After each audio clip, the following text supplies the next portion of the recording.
Well, ladies and gentlemen, just like that, the national average for gasoline prices here in the United States just cracked over $4 a gallon, and that's crazy because the record high is not too far away. The record high for the national average is $4.11, which was hit back in July of 2008. So we got to break down oil in this video, stocks, the markets, and we got to break down a bunch of charts. But before we do, make sure to get your 5 stocks from Moomoo. Link down below. Deposit at least $100, and you could get up to 5 stocks, each up to $3,500. And the crazy thing is, guys, they actually are running a promotion in March now, where if you use that link, you get up to 5 stocks, and you get 1 free share of NEO guaranteed. So use my link, get your free share of NEO and the other 5 stocks, deposit $100, and the free money is yours. And of course, if you don't like the platform, take out the 100 and boom, you keep all your free money. So let's get into it, guys. Right now, it's 12:15 p.m.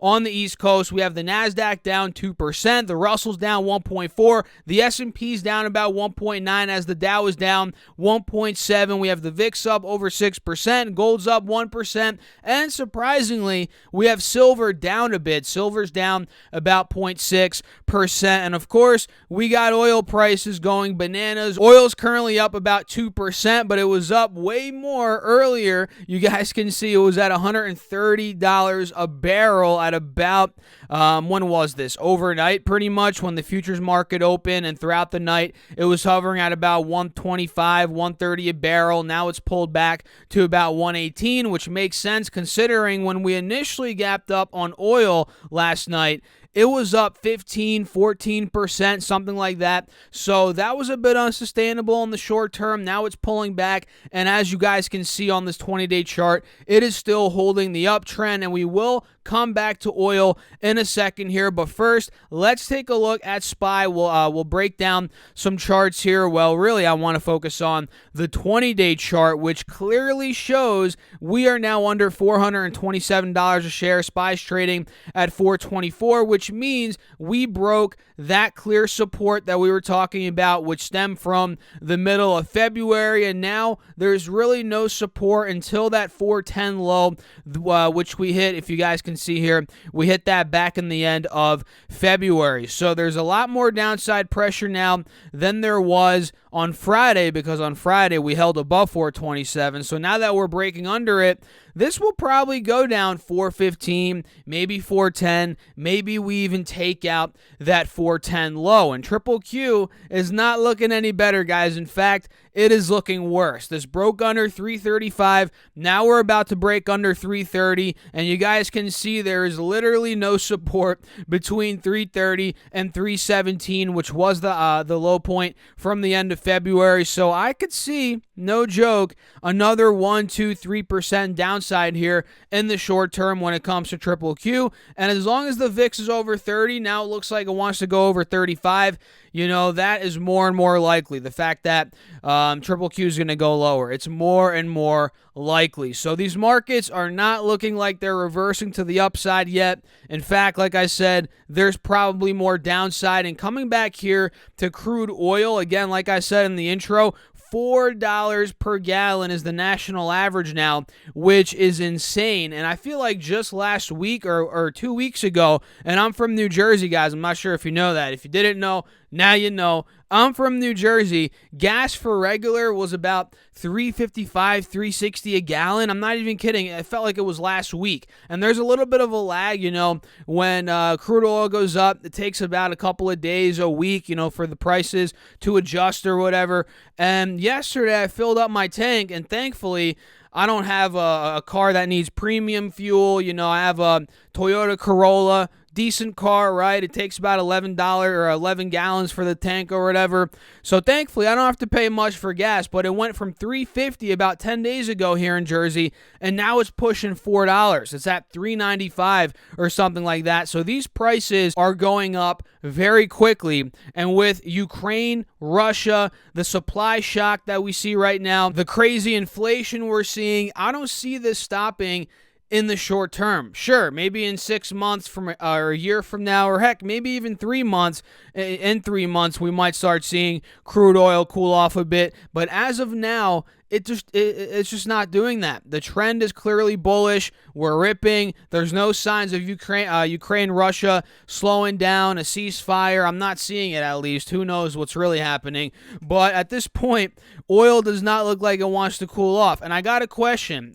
Stas, what are you going to be doing with XLE? Well, the truth is, I'm holding on to my XLE right now, and I might start scaling. I don't want to sell completely out of it, but I might start trimming profits if crude oil starts going towards 150 a barrel. You know, we just saw it at 130, which you guys can see if I go back, we hit 130. Now we're trading at 117 a barrel. If this starts going back to 130, which I suspect it will, if we take that high out, maybe go 135, 140, XLE is going to start ripping again, probably past $80 a share. That's when I'm going to start considering, again, not locking the entire position because I still want exposure to oil throughout all of 2022, but I might start considering maybe trimming a little bit because, like you see with a lot of these energy stocks, guys, they are way overextended in the short term. And quite honestly, and you can already see Oxy's taking a hit right now, I think these are going to start pulling back a little bit in the short term. Oxy's one of them that was clearly, blatantly in an overbought state. It hit $63. Now it's at 52. This might come down mid-40s. That's clearly happening. So I think this could happen to the other energy stocks. You know, CVX, very hot. It's starting to come down a bit. Exxon, very hot. It's likely to start coming down a bit. And I mentioned this last week, and I'm still sticking to it, right? So we are starting to see some profit taking in energy, but once we get that next leg up in crude, we might get a blow-off top rally in these energy stocks. And again, that is when I'm going to start scaling out a little bit, maybe 25, 30, 35% of my position, and then I'm going to let it ride. Because if you guys didn't know, you guys my Patreon know, maybe you guys here on YouTube don't.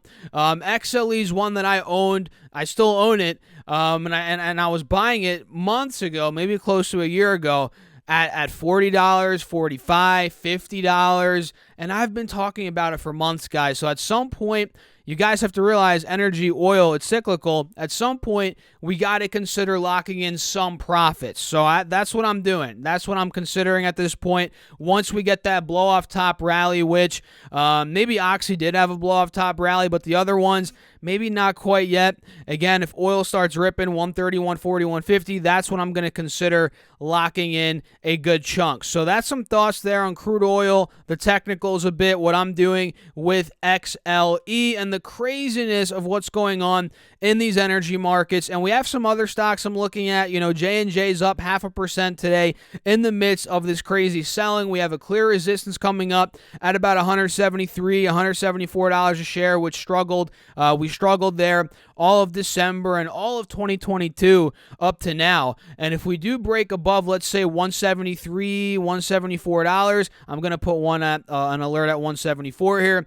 There could be a nice move up to 180 in my opinion, which could offer anywhere from 3.5%, 4% upside. Amgen's also looking interesting here, guys. It's up 0.6%. We're approaching, we are at a big resistance right now at 235. If we crack above 235 like we did in the pre-market, actually no, that was not pre-market. That was about 2 hours ago. We hit 240 almost. If we go back above 235 to test the intraday high, we break the intraday high, this could go to 245. That's the next gap here, 245 followed by about 250. So I'm watching that on Amgen. We also have ChargePoint, CHPT up 10% today, absolutely ripping. You guys can see this is now trading at a multi-week high. We broke out of the highs from last week, which is great, and that's after they reported pretty decent earnings last week. So this momentum in the short term might continue because overall, in the grand scheme of things,